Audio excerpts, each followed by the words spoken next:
tous, j'espère que vous allez bien. Nous voici arrivés dans un nouveau club de lecture où je vais vous parler d'une réception et de 3 avis lecture. Je commence tout d'abord par la réception et je voulais remercier Babelio. Je vous ai déjà parlé de Babelio. Babelio, c'est une des 2 plateformes que j'utilise pour le suivi de mes lectures. Et régulièrement, Babelio organise des masses critiques. Alors qu'est-ce que c'est en fait des masses critiques? Donc il faut d'abord avoir un compte, il faut déjà avoir critiqué plusieurs livres que vous avez lus, vous inscrire à la newsletter pour savoir quand sont les prochaines masses critiques, ou alors bien faire attention sur l'application quand elles sont. Et donc le jour de la masse critique, donc c'est à partir de 18 h je pense en général, vous avez donc tout un panel de livres qui est présenté, vous en sélectionnez un ou plusieurs, donc c'est comme vous voulez. Et donc dans la semaine ou dans la semaine qui suit, vous allez recevoir une réponse, que ce soit positif ou négatif. Donc ça, moi, c'est ce que j'aime bien, parce que même quand c'est négatif, on a une réponse. Et quand c'est positif, donc on vous donne le livre qui a été sélectionné pour vous. Ensuite, sur l'application, vous avez en fait un petit bandeau tout en haut qui va vous dire, va vous indiquer en fait la date d'envoi du livre.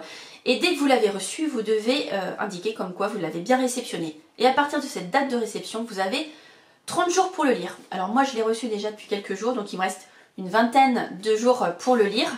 Mais je vais le placer soit en février. Bon, c'est vrai que février c'est un petit mois, puis il est déjà assez chargé, mais au pire je le lirai tout début mars.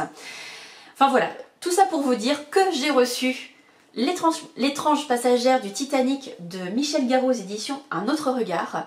Alors voilà, moi c'est ça que j'aime aussi avec les masses critiques, c'est que ça me sort de ma zone de confort et ça me fait découvrir des auteurs, des maisons d'édition. Donc encore une nouvelle fois, merci aux éditions Un autre regard pour m'avoir envoyé ce livre. Et donc pourquoi j'ai choisi celui-ci? Alors c'est vrai que le Titanic, voilà, c'est une histoire que j'aime beaucoup, on en a beaucoup parlé, que ce soit au cinéma, en documentaire, etc. Et là je voulais voir ce que ce livre pouvait avoir de différent, donc je vous lis le résumé. En 1912, l'éminent astronome Alphonse Parizet est invité à participer à une importante conférence à New York. Pour s'y rendre, il choisit de voyager sur le RMS Titanic, qui entame sa traversée inaugurale le jeudi 12 avril. À bord, son attention est attirée par Claire, une séduisante et énigmatique créature qui semble s'intéresser à lui. Très vite, il se rend compte qu'elle n'est pas la femme qu'elle prétend être. C'est ainsi qu'elle lui annonce l'heure et les conditions du naufrage de ce mythique paquebot. Il va être heurté par un iceberg le dimanche 14 avril à 22 h 40. Parizet est déconcerté par cette prophétie et d'autres affirmations surprenantes. Qui est donc cette femme? Comment peut-elle tenir de tels propos? Et si elle avait raison, doit-il rapporter ses dires aux autorités de bord? L'auteur, à travers ce roman, décrit les dernières heures du Titanic, tout en faisant vivre au lecteur des expériences très étonnantes. Bon voilà, j'ai hâte de voir et donc je vous donnerai mon avis bientôt dans une prochaine vidéo. On passe maintenant aux avis lecture. Et la première, donc je l'ai lu en e-book sur ma liseuse Viblio et je l'ai lu surtout grâce à Ned Gallet et aux éditions de La Martinière que je remercie. Donc c'est un livre que j'ai reçu en e-book à titre gratuit et je ne suis pas rémunérée pour en parler. Mais il fallait absolument que je vous parle de ce livre que j'ai lu en lecture commune donc avec mes copines Laureline et Elodie. Et franchement, on a tout un avis très positif sur ce livre qui n'est autre que Le clan Snyberg d'Eva Björg et Gisdottir. Je m'excuse d'avance si j'ai pas prononcé comme il faut Snyberg. Bon, il est dit sur la première de couve que effectivement, voilà, c'est pas là tout l'intérêt. En tout cas ici, vous êtes sur un polar islandais, plus précisément dans un huis clos. Donc en fait c'est une famille qui va se retrouver pour fêter l'anniversaire du centenaire du patriarche qui est décédé il y a quelques années. Et voilà, c'est l'occasion de se retrouver tous ensemble dans un hôtel qui se situe dans une région qui rappelle certains souvenirs à certaines personnes.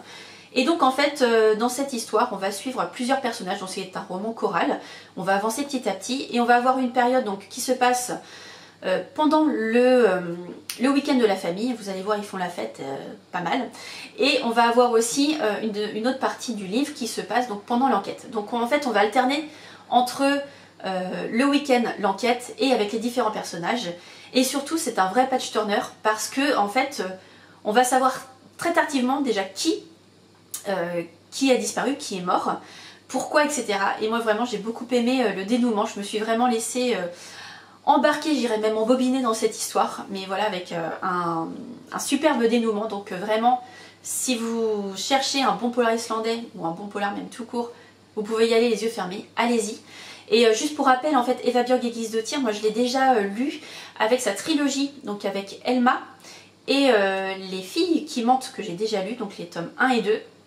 Et en fait, j'attendais le tome 3 qui sorte au format poche, et effectivement, c'est le cas, il est sorti au format poche aux éditions Point. Et donc, le titre, c'est Les garçons qui brûlent. Donc voilà, je pense que je vais me le procurer prochainement. C'est vrai qu'en fait, le tome 2 d'Elma, j'avais un petit peu moins bien aimé que Elma. Vraiment, Elma, j'avais beaucoup apprécié. Et voilà, je pense que le fait d'avoir un one-shot avec le clan Snyderberg, ça m'a permis en fait de relancer. J'espère que Les garçons qui brûlent, voilà, l'histoire va être aussi trépidante et va m'emmener encore dans cette Islande un peu mystérieuse. Et puis plein d'histoires et de rebondissements. Enfin voilà, en tout cas, tout ça pour vous dire que le clan Snyderberg, allez-y. Après l'Islande, je suis passée dans une toute autre ambiance. Je suis partie en Italie, donc avec le challenge Polar autour du monde qu'organise Triple L de Mag. Et je suis partie en Italie avec Donato Carisi et Légaré aux éditions Calman Lévy Noir. Alors quand j'ai acheté ce livre, je ne savais pas que c'était un tome 3. C'est le tome 3 de la saga Mila Vasquez. Le premier tome, c'est Le Chuchoteur. Je pense que vous avez entendu parler. En tout cas, ici, j'ai découvert une super plume. Une super histoire. D'ailleurs, je me dis, est-ce que je recommence entre guillemets à zéro et puis je lis Le Chuchoteur parce que peut-être qu'il y a certains détails dans ce tome, peut-être que j'ai pas vu. Mais en tout cas, vous pouvez le lire quand même sans avoir lu le tome 1 et 2. Parce que voilà, c'est une histoire à part. Hein. Moi, c'est vrai que j'aime bien suivre l'évolution des enquêteurs. Et voilà, là, peut-être que c'est là où effectivement j'ai péché vu que j'ai pas lu les 2 premiers tomes. Mais voilà, en tout cas, ça peut, enfin, vous pouvez lire comme ça va pas gâcher en fait cette histoire. Et donc cette histoire, elle commence sous une canicule. On retrouve une jeune femme nue avec une jambe cassée, donc elle va être accueillie dans un hôpital. Et en fait, on va l'identifier. Donc c'est une personne qui se nomme Samantha, qui a été kidnappée, il y a plus de 15 ans. Donc en fait, il y a un docteur qui va être là pour lui faire retrouver la mémoire. Donc on va avoir ce processus d'un côté. Donc on va avoir cette évolution. Et de l'autre côté, on va avoir en fait un détective privé qui va mener l'enquête en parallèle. Et surtout, en fait, le temps lui est compté. Donc il a besoin de démêler cette enquête, de savoir qu'est-ce qui s'est passé pendant ces 15 ans. Et en fait, pour lui, c'est important parce qu'il y a 15 ans, les parents de cette demoiselle étaient venus en fait lui demander de l'aide. Et là, il veut vraiment, en fait, je dirais, boucler cette enquête pour savoir qu'est-ce qui s'est passé. Et je dirais, waouh, quelle fin! Enfin, moi, en tout cas, j'ai peut-être eu un moment, un doute, je me suis dit, est-ce que ça peut être ça, etc. Je me suis posé plein de questions, puis je me suis dit, mais non, c'est pas possible. Et là, à la fin, waouh, j'ai adoré. Franchement, c'est... Voilà, une superbe fin, et voilà, c'est pour ça aussi, je me dis, j'aimerais bien quand même savoir ce qui s'est passé dans les tomes 1 et 2, parce que peut-être que ça m'aurait amené sur la piste peut-être plus facilement dans ce tome 3, je ne sais pas. Mais en tout cas, une superbe découverte, et ce sera pas... Enfin, c'était le premier, mais ce sera pas le dernier livre que je vais lire de l'auteur. Donc vous, je sais pas si vous avez lu cette saga, qu'est-ce que vous en avez pensé? N'hésitez pas en tout cas à me le dire en commentaire. Je reste dans les sagas, mais cette fois on va partir plutôt côté États-Unis avec... Blackwater, le tome 2 qui se nomme donc la Digue, écrit par Michael McDowell aux éditions, donc publié aux éditions Monsieur Toussaint l'Ouverture. Comme d'habitude, je vous dis à chaque fois la couverture, le travail qu'il y a. Et je dirais, pendant la lecture, en fait, à un moment, je me suis vraiment posée et j'ai vraiment regardé tous les détails de la couverture. Et en fait, on retrouve en fait plein d'illustrations de l'histoire en elle-même. Et franchement, c'est très très bien fait, il y a plein de détails et voilà, je trouve que maintenant je ferai encore plus attention. Parce que je crois que le premier, je me suis laissée un petit peu comme ça. Mais là, celui-ci, je me suis dit, ah ouais, il y a ça, il y a tel et tel détail, et c'est très très important. Ici, en fait, on est dans le tome 2, donc le tome 1, c'est la crue. Donc effectivement, Perdido a subi une forte crue. À la fin du tome 1, on savait qu'il allait avoir la construction d'une digue, qui va être décrite en fait dans ce tome-là. Je vous rassure, il n'y a pas que ça, mais en tout cas, on va voir l'étude de cette digue, on va avoir la construction de cette digue, il y a plein de nouveaux personnages qui vont faire leur apparition donc, dans ce livre. On va bien sûr suivre les différentes familles, dont la famille Casquet notamment, qui est assez présente, omniprésente sur ces livres, mais voilà, c'est celle qu'on suit en priorité. Et surtout, on a toujours le petit cliffhanger à la fin du livre pour nous amener donc au tome 3 qui est La Maison et que je vais lire donc en lecture commune avec Héloïse au mois de mars. Donc voilà, une très bonne saga, je confirme tout ce qui a été dit encore une nouvelle fois, c'est vraiment très bon.